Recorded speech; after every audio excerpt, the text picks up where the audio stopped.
President Donald Trump has today cancelled his June 12th summit in Singapore with North Korean leader Kim Jong-un. In a signed letter released today, he has said, "We greatly appreciate your time, patience and effort with respect to our recent negotiations and discussions relative to a summit long sought by both parties, which was scheduled to take place on June 12th in Singapore. Sadly, based on the tremendous anger and open hostility displayed in your most recent statement, I feel it is inappropriate at this time to have this long-planned meeting.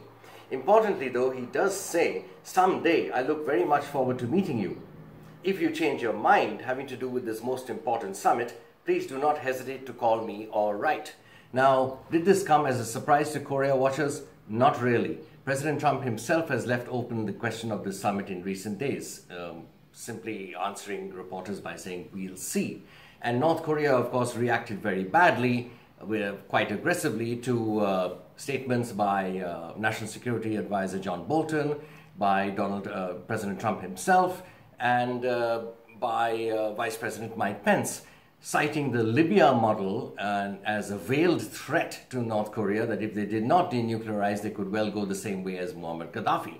Now, you have to remember that Muammar Gaddafi agreed to denuclearize, but some years later, when there was an uprising in Libya against his rule, the rebels overthrew him with the help of Western powers, and Muammar Gaddafi was actually beaten to death, lynched by a mob.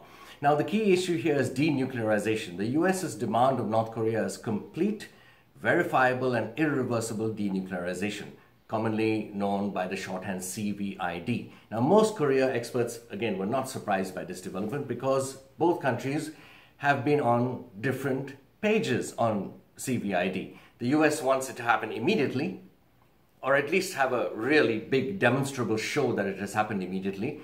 But the North Koreans are saying, why should we do it immediately? We want a calibrated quid pro quo. We want lifting of sanctions, investment, and so on and so forth. Now, this is a pattern that Korea watchers say has been carrying on for decades with North Korea. They up the ante, they do a lot of nuclear and missile testing, and then they say, okay, fine, let's come to the table and talk about it. We want concessions. There's also been criticism of Donald Trump for having rushed into this too quickly, too precipitously, and sending his top diplomat, Mike Pompeo, to Pyongyang to meet with Mr. Kim. So this started, rather than from the ground up, it started at the top. And essentially, both came at this issue from two very, very differing viewpoints.